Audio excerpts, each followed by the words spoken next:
Did you hear Beyonce overnight?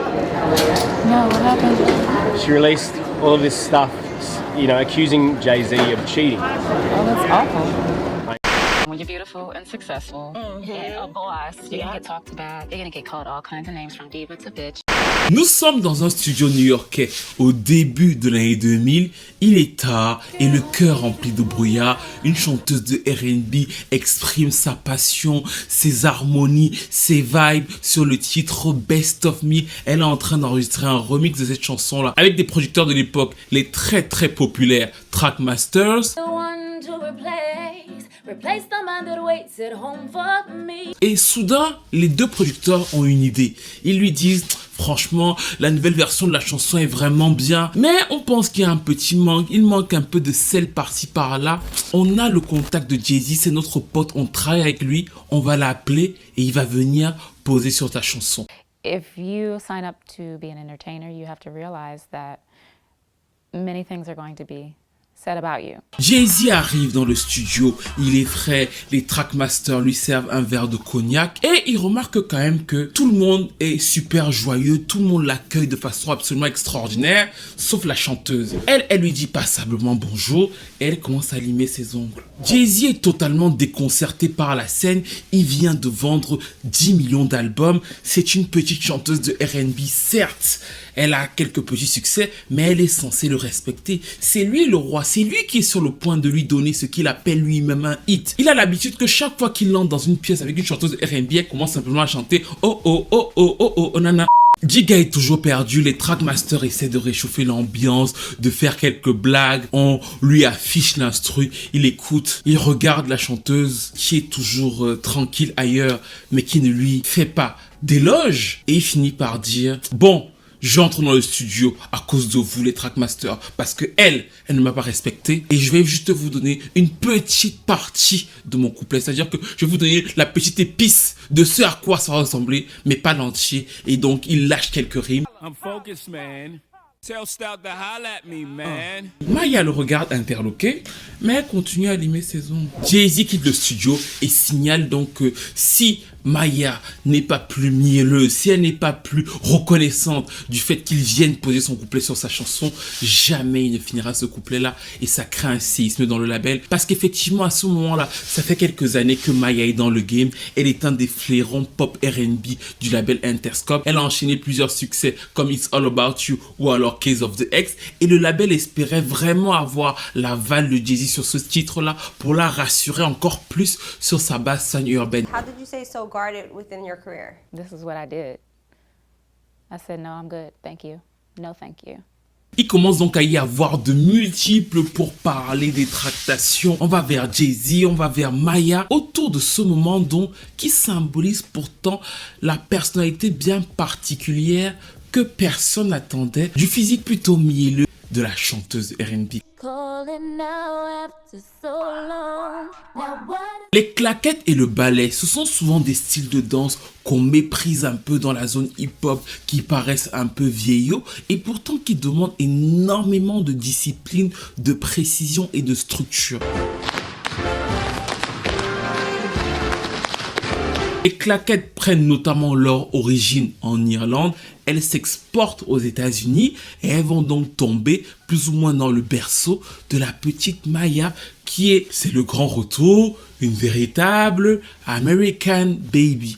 À 2 ans, alors qu'elle naît à Washington DC, Maya prend des cours de ballet. À 4 ans, elle fait en plus de la danse jazz et des claquettes. C'est-à-dire que pendant que nous on dormait et on pissait au lit, la petite se prenait déjà pour Fred Astaire. I've been performing here since I was like, 3 years old. Started with dance. I went to Roosevelt High School. À 11 ans, elle fait déjà partie des meilleures tap danseuses de sa ville. Elle a même une renommée. Son père l'inscrit dans une école totalement dédiée à ça et parfois effectivement elle pousse un peu la chansonnette, mais pour son père l'essentiel c'est vraiment la manière de danser de sa fille jusqu'à ce qu'il se rende compte quand elle a 13-14 ans qu'effectivement Maya veut compiler la danse et le chant. C'est comme ça qu'il frappe à la porte de plusieurs labels et à ce moment là il y a le renouvellement du R&B par les jeunes chanteuses, à savoir Monica, Brandy et Aaliyah qui cartonnent chacune sur différents labels et ça attire donc l'attention de d'autres qui aimeraient bien avoir leur petite poulaine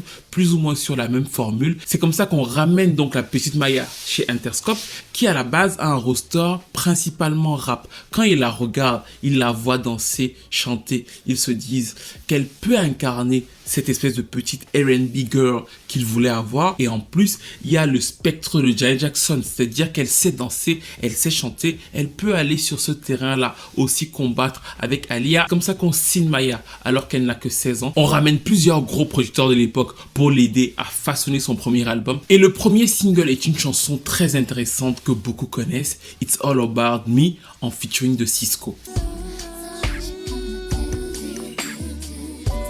Alors, il y a un truc qui m'a toujours marqué dans cette chanson et notamment dans ce clip, c'est qu'elle est seule dans le clip. On est d'accord qu'avant ça, personne ne la connaît et elle arrive en fait et elle est totalement seule. Alors ça correspond aussi un peu au titre parce que c'est une chanson beaucoup plus sensuelle, d'ailleurs très explicite pour son âge parce qu'elle n'a que 16 ans. Mais ils font aussi le choix de venir la présenter au public en mode elle danse toute seule pendant le clip et ce n'est que Sisqó qui est accompagné de danseurs. Donc en fait on la présente déjà comme quelqu'un qui juste en la regardant peut tenir la scène seule, ça prend. Ils vont enchaîner sur un second single qui s'appelait Moving On.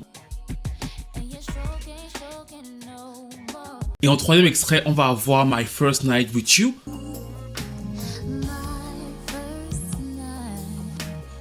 Et le premier album de Maya en réalité est un album très calqué sur son air, mais pas inintéressant pour autant. On y retrouve Babyface, Missy Elliott, Diane Warren, et elle commence donc à imposer ce petit truc où elle est très mature et très R&B dans la manière de porter ses ballades, et un peu plus pop sur ses singles, ce qui rappelle donc effectivement l'idole qui lui sera associée, à savoir Janet Jackson. C'est-à-dire qu'à partir de ce moment-là, on voit le travail de l'image de Baby Janet. Le public R&B réagit extrêmement bien, elle a plusieurs Soul Train Awards, et elle commence aussi à avoir des refrains super connus comme le fameux Ghetto Superstar avec Press. Sa voix très sucrée, très sensuelle passe très bien avec son physique assez avantageux. Donc pas mal de rappeurs hip-hopeux et même reggae man comme Beenie Man veulent d'elle sur leurs petits refrains.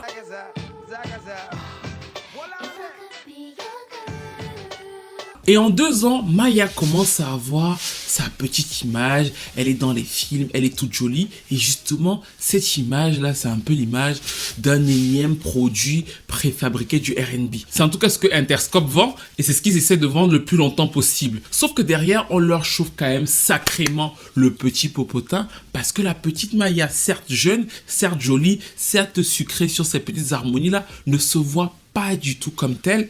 Elle veut principalement gérer sa direction artistique, elle veut écrire ses chansons, décider de comment c'est fait, décider d'où ça va. Et le label est totalement décontenancé, voire lassé de ses argumentations qui sont pourtant toujours artistiques. Elle commence pendant le succès du premier album à déjà écrire son second album sans l'aval du label, de telle sorte que quand ils arrivent, elle leur dit voici mon album, voici mes singles, voici le premier, le deuxième, le troisième. On commence à lui dire non, on veut des songwriters, non, la petite veut écrire ses chansons, composer, coécrire, et ça crée une frustration, surtout qu'elle n'a pas gain de cause. Le label lui dit c'est quand même notre argent à la fin de la journée, et les chansons donc que Maya voulait comme premier single de son second album ne vont pas être validées. Get None sera transmis à, je sais que vous êtes très fort, culture R&B, à Tamar Braxton. Et d'ailleurs, quand vous écoutez le refrain de Get None, vous entendez bien Maya, très clairement Maya dans les bacs, c'est sa chanson en fait, ça sonne comme du Maya.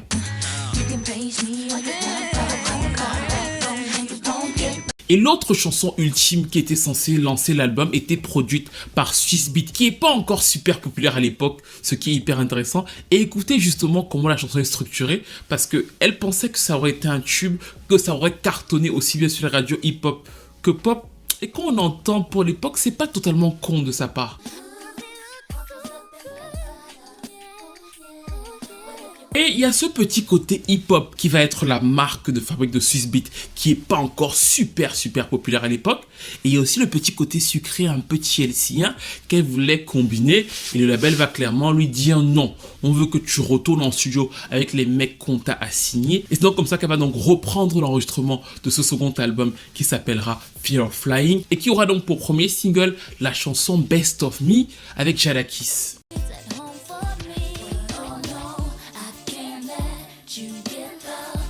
Best of Me avec Jadakiss marche bien, mais c'est pas non plus exceptionnel en termes de vente. Et donc Maya regarde le label en mode, j'avais dit à ces gars que je voulais Girls Like Out. J'avais dit à ces gars que j'avais Get None avec Jermaine Dupri. Ils ont pas voulu. Maintenant, Best of Me ne marche pas. Ils vont ruiner ma carrière. Laissez-moi ne pas m'énerver. Et c'est donc là qu'il lui fixe cette fameuse session d'enregistrement pour le remix avec les Trackmasters qui cartonnaient à l'époque et donc avec Jay-Z. Sauf qu'effectivement, quand Jay-Z arrive, il a l'habitude d'être accueilli comme une sorte de super roi par les artistes qui l'accueillent parce qu'on se dit, il va poser, il a le vent en poupe depuis 3-4 ans, ça va booster la chanson, ça va donner un tube. Et Jay-Z sait qu'à ce moment-là, Maya est plutôt dans une situation compliquée vu que cette chanson n'a pas exactement le succès que le label attendait. Donc il s'attend à ce que Maya s'accroupisse devant lui. Sauf qu'effectivement, il va tomber sur une Maya polie. C'est-à-dire qu'elle va lui dire bonjour, mais elle va pas être admiratrice de lui et elle va pas lui faire beaucoup de compliments. Il dira même plus tard qu'elle se comportait comme une enfant gâtée parce qu'en gros, elle ne disait rien, elle le regardait faire. Et c'est donc comme ça qu'il part après avoir posté une sorte de preview de son couplet. Le label va réussir à convaincre Maya d'être beaucoup plus aimable, beaucoup plus sucré avec Jay-Z pour que son ego soit rassuré. Jay-Z va revenir en studio. Il va y avoir cette deuxième session un poil plus chaleureuse pour l'ego de Jay-Z qui va poser. Ça va donner Best of Me Remix et ce fameux clip où on ressent quand même la fraîcheur. Il va alors facturer une somme absolument astronomique pour le featuring, mais en vrai, elle est sans tape. C'est le label qui paye et elle se focalise donc sur la sortie de son album. Et à ce moment-là, nous sommes en 2000, elle comprend aussi que de plus en plus de grosses pop stars ont envahi le game. Il faut un peu mieux se jacksoniser. Et c'est donc comme ça que si Best of Me marche plus ou moins bien dans les radios urbaines, c'est d'elle-même qu'elle va réussir à inverser la tendance dans sa dynamique de carrière avec Case of the Ex qui va justement totalement exploser partout dans le monde. Le clip qui a marqué toute une génération est un hommage à You Want This de Janet Jackson. Elle remontre là d'un coup ses véritables capacités de danse et réussit à attraper une petite audience pop en essayant de garder son assise sur la scène R&B, ce qui va faire en sorte que l'album Fear of Flying se vende plutôt bien. Sur le second single, on est toujours dans cette matrice Janet Jackson et je pense toujours que Free, c'est peut-être l'un des meilleurs hommages que Maya aura fait à Janet. C'est-à-dire que si vous écoutez cette chanson dès le départ, ça sonne comme une chanson sucrée pop en fait. En vrai, pour vous dire, à l'époque quand elle est sortie, je ne l'aimais même pas. Ça sonne très poppy, très sucré. Limite Christina Milian aurait pu chanter ça sur certains points.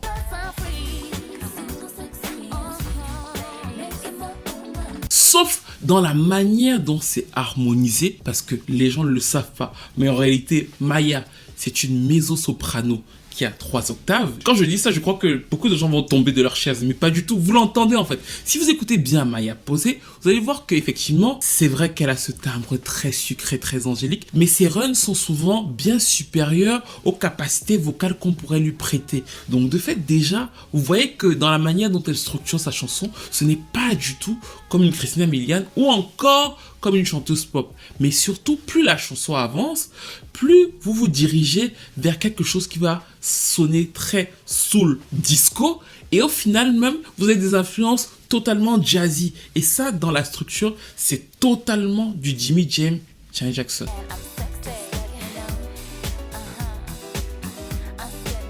Plein de petits trucs qu'on ajoute, qu'on structure pour donner une sorte de mosaïque hyper cohérente. Au début, ça sonne un peu pop, après ça sonne soul, à la fin ça sonne jazzy, mais c'est toujours la même chanson. Et ça, c'était parfaitement exécuté sur plusieurs titres de Fear of Flying, qui m'a toujours surpris par le fait qu'en réalité, il n'a pas grand-chose à voir, pour ceux qui l'ont déjà écouté, avec ses singles. La personne qui a écouté Case of the Ex et qui a aimé le côté un peu sucré de Free peut se dire que Maya est une espèce d'énième produit de l'industrie un peu fade. Mais quand vous allez dans l'album, très facilement, vous retrouvez qu'en fait, elle est très mature, trop même par rapport à ce qui est vendu en amont, et qu'elle est même parfois très soulful dans sa manière d'aborder les choses, comme sur For the First Time.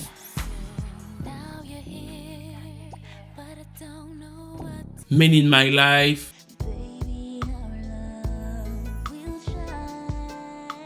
No Tears in My Pillow,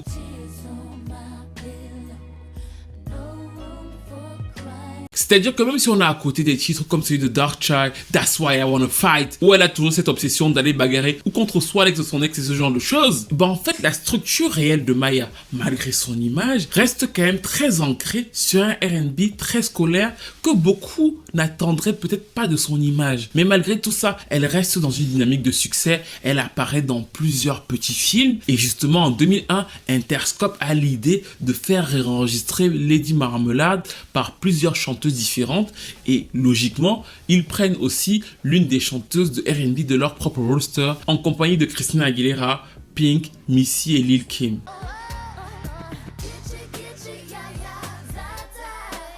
Vous remarquerez d'ailleurs qu'elle est la première à chanter sur ce titre qui était parti pour être une nouvelle fois un anthème féministe et qui va se retrouver être au final une guérilla entre Yei, à savoir Christina Aguilera et Pink. Mais Maya dit avoir évité ou pas vu toutes les querelles qu'elles ont eues pour finaliser la chanson qui sera donc un immense tube et c'est parfait pour elle. C'est-à-dire qu'elle vient d'avoir 2 gros tubes sur Fear of Flying, elle est sur Lady Marmalade et elle se dit tout de suite il faut que j'enregistre le 3e album parce que dans cette mouvance-là, je vais capitaliser et vraiment marquer au fer rouge ma présence dans l'industrie. Dans le même temps, on lui permet de rendre hommage à Michael Jackson mais aussi à Janet Jackson.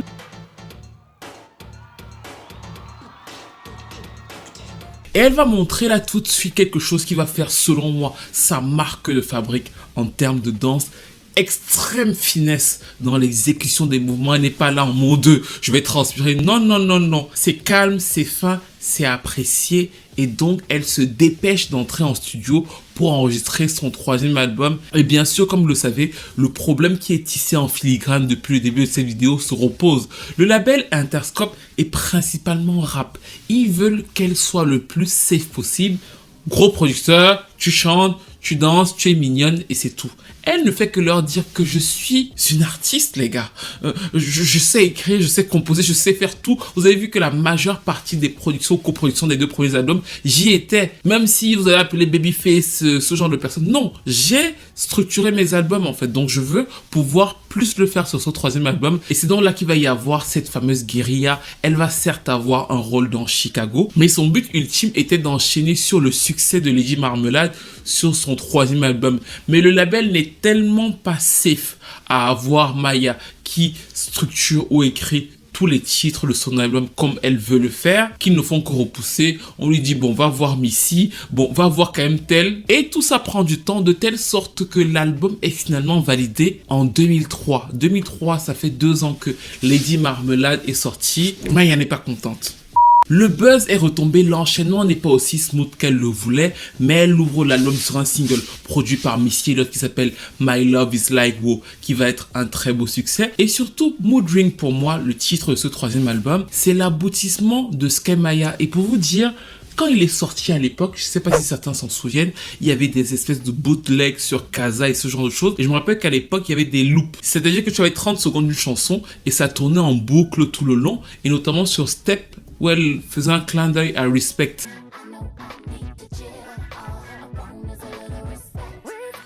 Alors clairement, ce projet, c'est son pic. C'est son pic pour plusieurs raisons que je ne peux plus détailler sur YouTube parce que quand on fait de longues vidéos super détaillées, là, c'est bloqué, démonétisé, ce genre de choses. Mais je vais quand même essayer de vous le synthétiser. Au-delà du fait qu'elle écrive, qu'elle compose, l'une de ses malices est de se dire que bon, c'est vrai que Lady Marmalade a cartonné sur cet aspect soul, voilà, rétro. Comment je peux le réexploiter de manière fine, sans rendre compte? Et c'est là où elle va tisser un album qui est hyper éclectique, mais toujours avec cette fibre très soul, très rétro. D'ailleurs, maintenant que je viens de vous dire ça, si vous écoutez vraiment My Love Is Like Wow dans votre tête, certes, ça vous sonnait moderne, mais en vrai, ça fait aussi un peu rétro, non, My Love Is Like Wow, en vérité. Réécoutez, réinstrumentaliser ça. Non, il y a un petit côté même théâtral, un petit côté doo-wop qui est totalement structuré dans les harmonies et qui fait en fait le lien véritable avec Lady Marmalade. Elle est pas conne.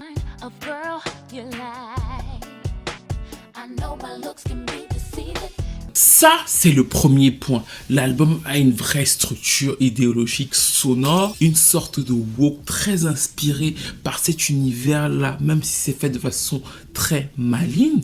Et ensuite, donc, elle y ajoute des petits ingrédients à chaque fois. Quand vous écoutez, par exemple, Sophisticated Lady,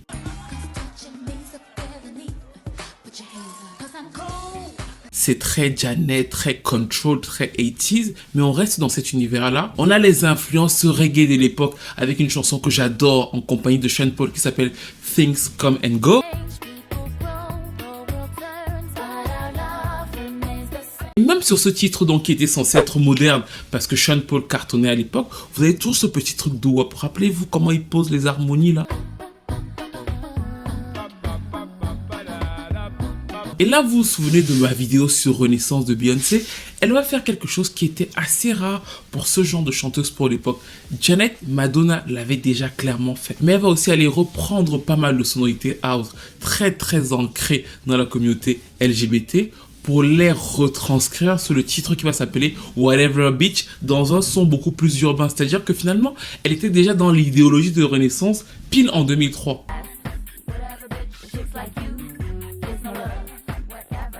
Là, vous vous dites, oui, Stevie, elle est mignonne, elle a fait un bon album, mais bon, des centaines d'autres filles ont fait de bons albums en 2003. Je suis d'accord avec vous. Mais des centaines d'autres filles, vu qu'on parle de son pic, n'ont pas fait les performances. Et c'est d'ailleurs là où moi, j'ai été surpris par le personnage que Maya a fait pour défendre Mood Ring en 2003. Parce que justement, l'une des choses qui sont oubliées avec elle, c'est qu'on croit qu'elle pourrait être Cassie, Ciara, alors qu'il n'y a absolument rien à voir. Le troisième axiome de la défense de Mood Ring vont être les performances télévisées.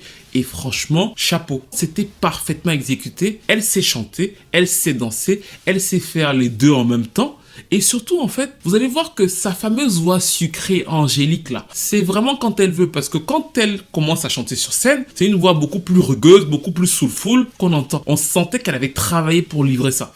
I didn't even realize this, but you are like such a phenomenal like riffer and runs. Like when you perform live, we are not just you give us something. That's the gospel choir in me. That's the soul part. I love it. Ou encore ici.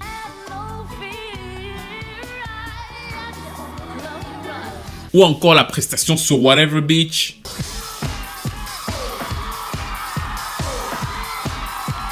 Elle avait donné son meilleur pour faire l'album le plus ressemblant à ce qu'elle voulait être à cette période-là. L'album paraissait assez cohérent, les prestations télé étaient réussies, mais malheureusement, son second single, parce que je pense que le fait d'avoir eu Missy qui était quasiment partout à l'époque sur le premier, c'était cool, mais pas assez ancré dans son image, et son second single, Falling, qui aujourd'hui est bizarrement très apprécié. Et souvenez-vous quand vous allez le réécouter, que je vous ai dit qu'elle a toujours cette influence doo-wop, soul, dans la manière dont c'est structuré. Quand vous allez le réécouter, ça va vous paraître, je pense, pour beaucoup évident.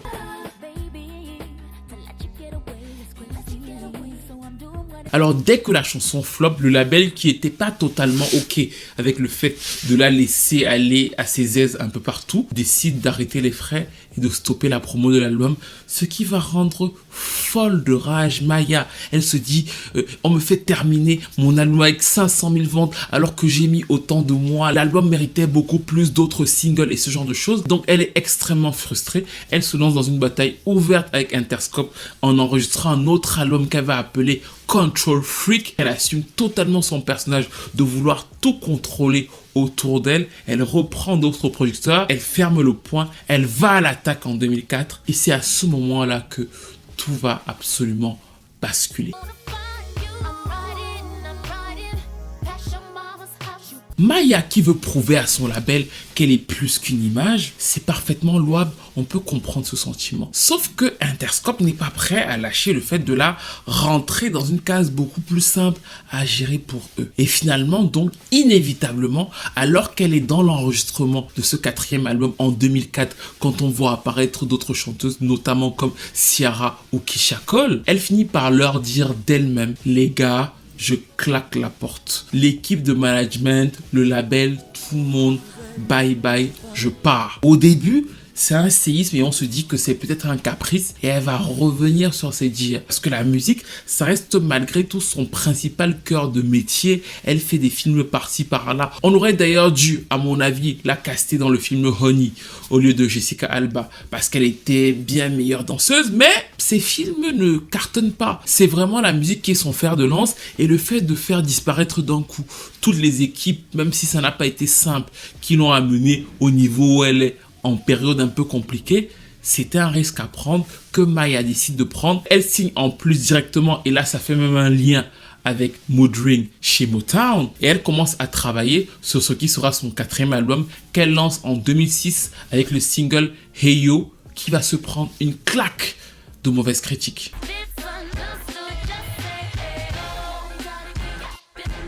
Le titre partage les fans de Maya parce que trop hip-hop, pas assez structuré, pas assez mélodieux, trop déconcertant pour son audience. Et ça gâche d'un coup la dynamique de ce 4e album. Surtout que Universal Motown, ils sont bien gentils. Ils avaient déjà hésité sur le premier single avec la chanson I Am que lui produisait Kwame. On avait eu une version avec Ivy E qui a filtré et donc d'un coup ils ont dû annuler. Mais on se rend compte au fil des mois, notamment en 2006, qu'ils ne savent pas exactement quoi faire avec Maya. Et donc elle-même va aller reprendre plusieurs des chansons qu'elle avait enregistrées pour Control Freak qui vont être libérées par Interscope. Donc elle va reprendre ces enregistrements, elle va les restructurer et elle va les resservir notamment en 2007. Et le premier single était la chanson Lock You Down avec Lil Wayne.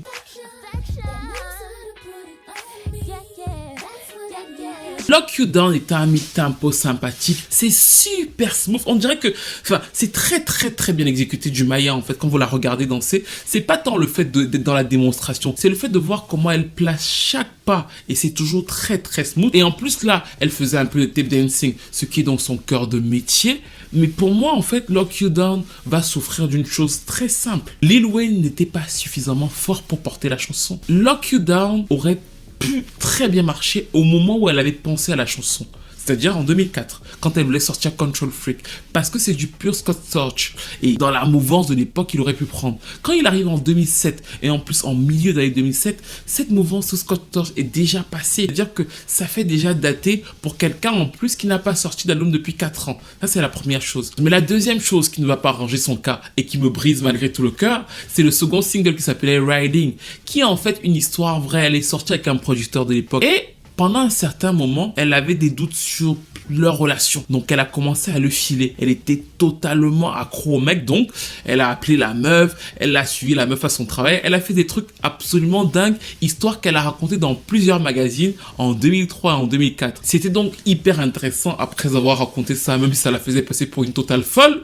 d'en faire une chanson. Et la chanson arrive effectivement en 2007, produite par Jermaine Dupri, B-Cox. Mais pour moi, il arrive encore une fois un peu trop tard. Riding aurait sans doute pour moi cartonné en 2005, mais quand il arrive en 2007, c'est plus la même chose. On a déjà eu énormément de succès de B-Cox après We Belong Together, Usher, Conviction, Mary J. Blige. Maya arrive en fait avec sa propre version, alors qu'en réalité, au vu du moment où elle a enregistré, si elle n'avait pas quitté Interscope, elle serait sortie beaucoup plus en amont et sans doute ça aurait beaucoup plus touché les gens en termes de nouveautés.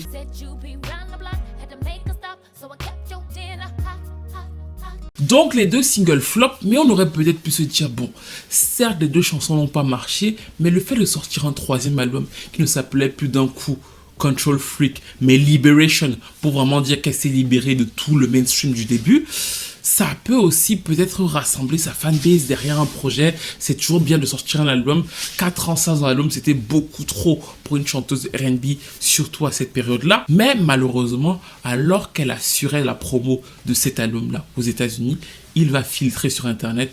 On se souvient tous, pour ceux qui étaient là à l'époque, d'avoir eu cette version-là qui avait leaké, et ça va complètement détruire Maya parce que d'un coup ça annule plus ou moins la sortie de l'album aux États-Unis parce que tout le monde avait quasiment l'album, tout le monde en parlait alors qu'il n'était pas sorti de façon officielle, et ça lui fait comprendre que peut-être qu'elle avait fait une erreur en quittant Interscope parce que finalement ces 4 années de galère là pour finalement être libéré atterrissent sur un échec, à savoir un album qui ne sort pas de façon officielle sur son marché principal, et elle décide donc une fois encore, après ce désaveu, de claquer la porte.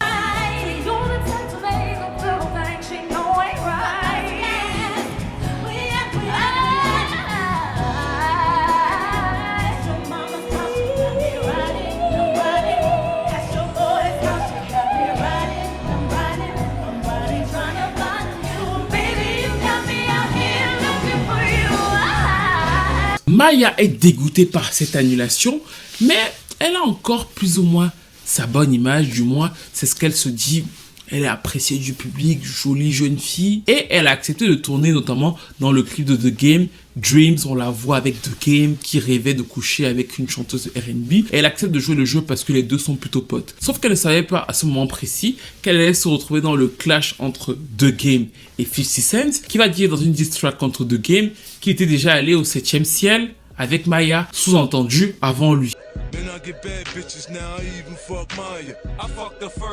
Ça aurait pu être banal, mais c'est une diss track qui va tourner, qui va faire rigoler, et surtout Maya va se sentir atteinte dans son image.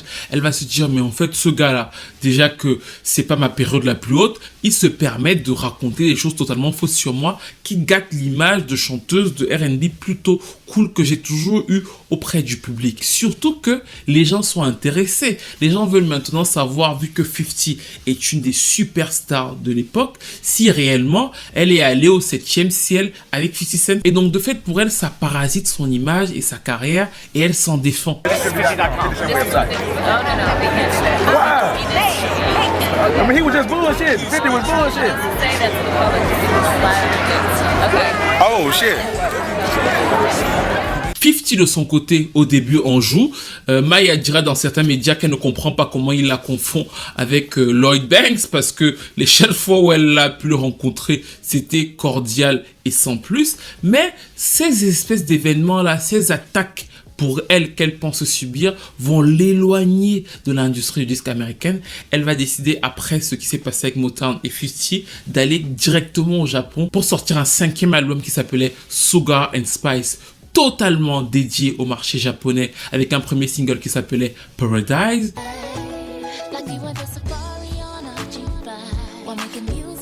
Et quand il va y avoir autour de cette sortie japonaise-là une espèce de crise des fans américains qui vont lui dire, mais finalement, est-ce que tu ne comptes plus revenir aux États-Unis? Elle va revenir en 2009 totalement en indépendant, sans vouloir signer avec aucun label. Elle va elle-même aller voir J-Prince pour avoir des espèces de tips sur comment s'en sortir en indépendant. Et son premier projet en indépendant américain sera Beauty and the Street, sur lequel on retrouve d'ailleurs Nicki Minaj, qui n'était pas encore la superstar qu'elle va devenir.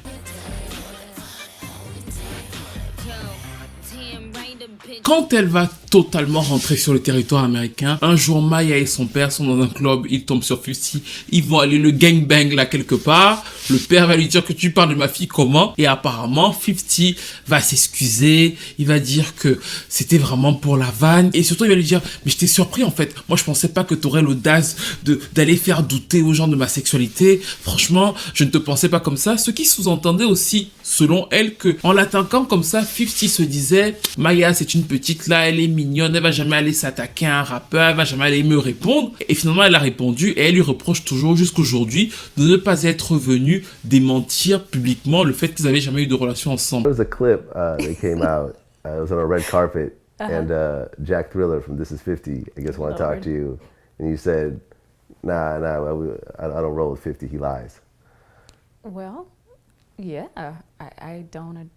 I'm not a fan of things that project false things, as well as disrespect someone's character.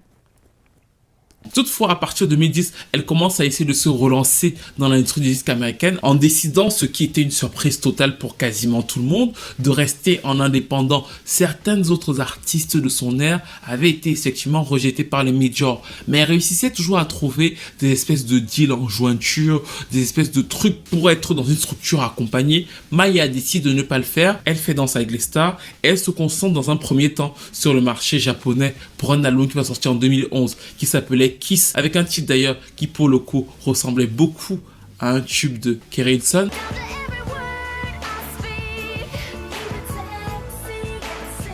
On avait aussi dans cet album le très sympathique duo avec Marcus Houston.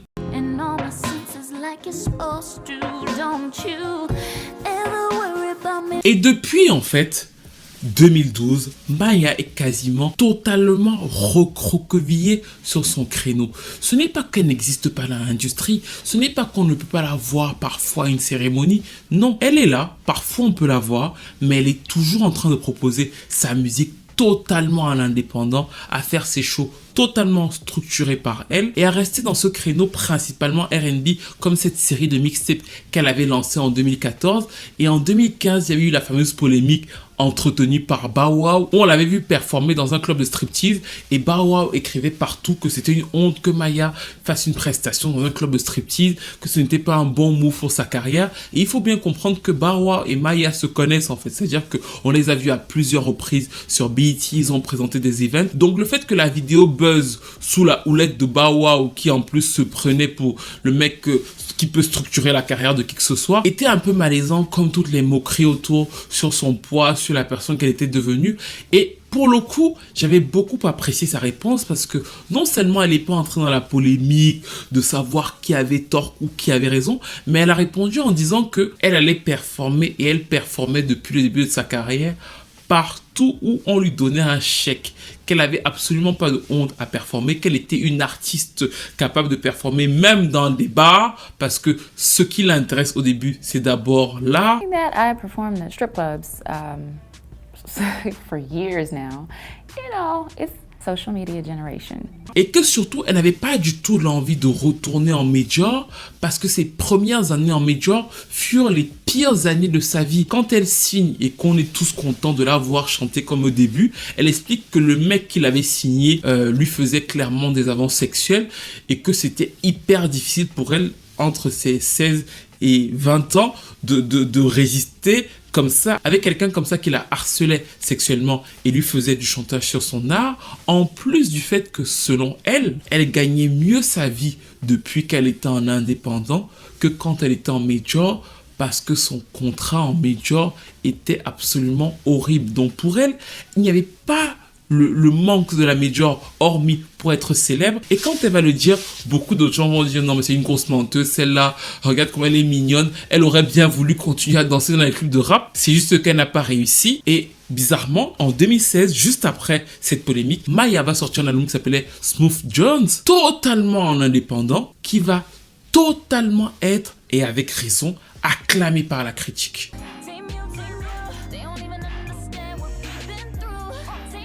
Au point où, tenez-vous bien, elle va être nommée au Grammy Award alors qu'elle avait fait son album quasiment toute seule avec des titres comme Team You, Welcome to the World. Vraiment, c'est un très bel album. La chanson, elle rend hommage subtilement à Shadé qui s'appelle Cooling, est une de mes préférées de sa carrière et même de 2016 tout court.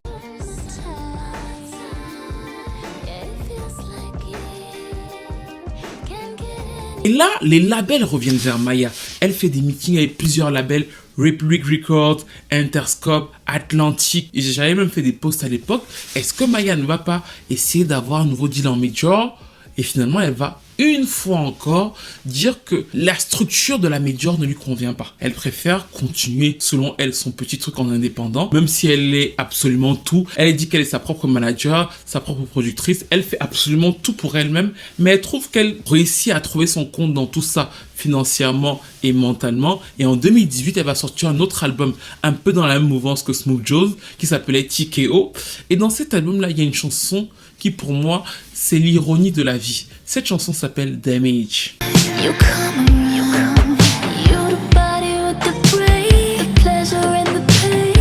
Alors, je vais vous dire, je sais que vous allez peut-être rigoler parce que je dis ça à un de mes très bons potes tout le temps et il se fout de ma gueule, mais c'est vrai, ce que je vais vous dire est vrai. En fait, Damage, qui sort donc en 2018, c'est la chanson manquée de Maya. Vous voyez, quand elle a sorti Lock You Down en 2007, elle aurait dû sortir Damage, qui en réalité d'ailleurs a été enregistrée en 2011. Elle la garde, elle la réinstrumentalise et elle la sort en 2018. Mais pour moi, la vie est mal faite parce que Damage aurait sauvé sa carrière. Parce que Damage, en 2007, quand on voit l'écosystème musical, Ciara, Bawa, Omarion et tout ça là, Damage aurait sauvé sa carrière. C'est l'un de ses meilleurs singles. Subtil, romantique, smooth, sexy, sans trop en faire. Elle y est.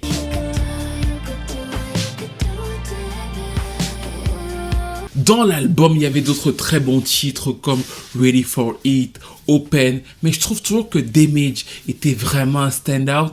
Mais finalement, elle a réussi à faire sa tournée comme avec Smooth Jones. Et depuis, Maya continue régulièrement de proposer de la musique à son public de niche, en fait. Récemment encore, pendant la pandémie, elle a proposé cette balade qui sonne d'ailleurs très 90s, très aérienne, très fin d'album des années 90, qui s'appelle Space and Time.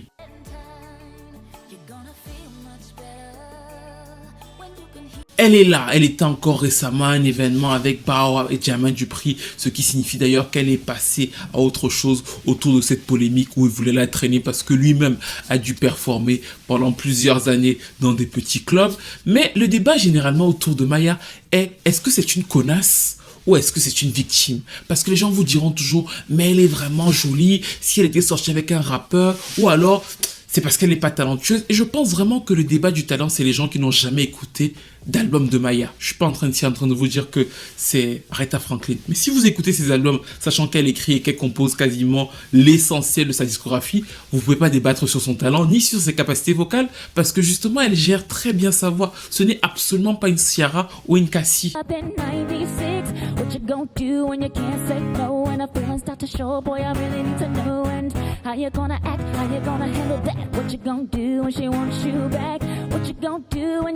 And I've been waiting for you ever since.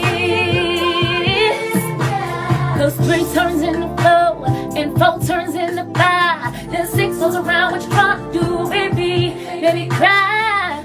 I don't know what I did. Moi, je pense que, et c'est finalement quelque chose que j'ai plus ou moins appris en la regardant, qu'elle refuse juste d'être assimilée à ce qui avait été attendu d'elle. C'est-à-dire que quand l'industrie la voyait, je vois exactement, et d'ailleurs quand on voit le début, on voit le moule dans lequel ils voulaient la mettre, et ils se sont rendus compte qu'elle ne voulait pas entrer dans ce moule-là. Est-ce qu'elle ne voulait pas entrer dans ce moule-là parce que c'est une connasse prétentieuse, ou parce qu'elle est autre chose? Je pense que c'est parce qu'elle se pense justement autrement.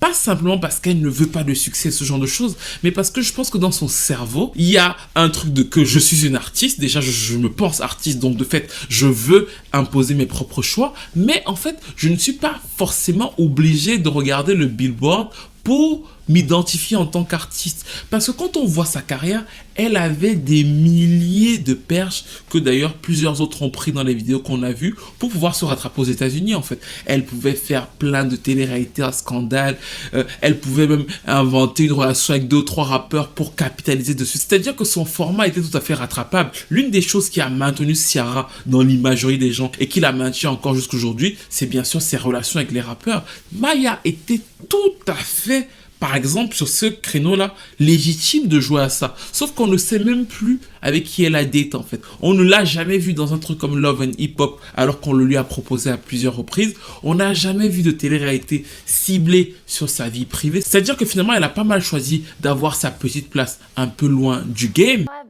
I've been able to navigate. I've learned so many skill sets so that if ever I have conflict or feel uncomfortable, I can do it myself. Like I said, I learned how to draft the contracts, do the negotiations, the publishing split sheets, engineer, whatever whatever it takes to make it happen. Et je trouve ça dommage dans un sens parce que son impact musical est complètement minimisé et Vogue a d'ailleurs fait récemment un super article dessus, revenant sur le fait que très souvent on ignore ce que je vous ai expliqué tout à l'heure, que en fait cette voix breedy, la sweetie là, cache derrière quelqu'un qui a de vraies capacités et que finalement les Tina chez FKA Twigs et plusieurs autres se sont inspirés de Maya et qu'on le lit toujours à Aaliyah comme si Maya n'avait pas existé, alors qu'en réalité bien sûr que les deux se sont inspirés de Janet, mais toutes deux assez différemment, et qui a un impact notamment très soulful malgré tout dans ce que Maya a produit. Or le fait qu'elle se soit un peu tassée d'elle-même comme ça dans le game a un peu évincé ça, mais de l'autre côté je respecte le fait que quelqu'un finalement fasse ses propres choix, se dise que l'industrie telle qu'elle est ne lui convient pas, qu'elle n'a pas envie de jouer totalement au jeu de cette industrie là, et donc de graviter plus ou moins autour en s'occupant de sa passion, en sortant sa musique et rien d'autre, parce que finalement très peu de gens ont pu briser au-delà de ce qu'elle voulait exactement offrir à l'industrie. Et succès mainstream, pas succès mainstream, c'est son choix, donc c'est tout à son honneur. Sleeping with men that I haven't even met, like, Et là où on voit que ce n'est pas une position facile pour elle, c'est que jusqu'aujourd'hui, les gens continuent de douter de l'indépendance de Maya. C'est pour ça que pendant autant d'années, elle était cataloguée comme étant la maîtresse officielle de Jay-Z. Si vous vouliez énerver un fan de Beyoncé pendant l'ère B-Day, il suffisait de dire Maya, il devenait fou en fait, parce qu'on supputait que c'était elle qui aurait pu déclasser Beyoncé ou alors gâter ce fameux couple-là. Et ça a duré pendant très longtemps. Et le truc vicieux dans cette rumeur-là spécifiquement, c'était pas justement le truc où elle n'était que la maîtresse. C'était qu'on précisait que c'est lui qui paye son loyer, son appartement et tout. Et c'est pour ça que finalement en 2014, elle vient et elle nie la rumeur en disant non, je ne l'ai jamais été, je ne le serai jamais et je paye absolument toutes mes factures. Et plus tard, les trackmasters vont venir dire non mais en fait non seulement c'était pas sa maîtresse, mais entre eux c'est très très mal passé. Et moi je pense que ce n'est pas simplement à cause de l'arrogance. Je pense qu'en réalité, comme elle a très vite compris comment l'industrie fonctionnait, elle avait un producteur dès le départ, elle était même mineure qui la harcelait déjà sexuellement, elle a dû mettre quelque chose qui doit paraître un peu bizarre à beaucoup de gens dans l'industrie, surtout dans la relation entre chanteuses de R&B et rappeurs, les barrières. C'est-à-dire que tu es là, bonjour, on travaille, on sort la chanson, on n'a pas besoin de trop de familiarité. Et je pense que c'est ça qui a dû frustrer non seulement Jay-Z, mais plein d'autres artistes avec lesquels elle a dû faire ça. C'est-à-dire qu'elle a dû venir en mode, oui, certes, c'est de l'art, mais c'est du travail. Je considère l'industrie comme étant un travail. Donc, il n'y aura pas de familiarité. Et ça, je pense que ça a dû être extrêmement gênant. Surtout vu son physique. Les gens la comparent souvent à Christina Milian. Mais si vous regardez la carrière de Christina Milian, qui chaque album était en relation avec un producteur qui lui faisait un album, ensuite un autre producteur, voilà, enfin. Et depuis qu'elle est avec Matt Pokora, il n'y a plus d'album. Maya, c'est le total inverse. Et c'est tellement l'inverse que les gens se disent que c'est bizarre, cette fille cache forcément quelque chose. Et je me rappelle que quand elle a fêté ses 20 ans de carrière en 2018, il y avait beaucoup de gens sur Twitter, et là, ce n'était pas simplement des hommes, mais pas mal de femmes qui disaient « Oui, mais en fait, Maya, 20 ans de carrière, déjà, ça fait très longtemps qu'on n'a pas écouté ses chansons, mais en plus, elle fait 20 ans dans le game. Toute cette beauté a servi à quoi, vu qu'elle n'est même pas baby mama ». Et ça m'avait frappé parce que j'avais jamais pensé à ça. Et je me suis dit, c'est vrai en fait. Quand vous prenez plein de chanteuses de R&B de sa génération, elles ont quasiment toutes eu des enfants avec des rappeurs. Alors pour moi, je ne veux pas briser le rêve de qui que ce soit. Je ne veux pas ici qu'on m'accuse de ne pas être une femme, de ne pas ressentir ce que les femmes ressentent. Si pour vous, vous trouvez que être baby mama d'un rappeur, ça vous épanouit, c'est génial et ce genre de choses, je respecte. Je dis juste que pour moi, ce que je dirais à ma petite fille, à moi, c'est que franchement, voilà, je cherche autre chose. Mais pour beaucoup de femmes, ça semble quand même être un marqueur dans l'industrie du fait que, bon, voilà, j'ai un enfant avec tel ou tel autre rappeur, je vais avoir la pension alimentaire. Toutes les autres quasiment longues, Kelly, Christina Milian, Ciara, Nivea, Beyoncé est mariée avec un rappeur, Ashanti, on sait quand même qu'elle était en relation avec son producteur et ensuite avec des rappeurs. Donc en fait, dans son format, elle est un peu l'exception à la règle et c'est intéressant de voir que sociétalement, ça perturbe.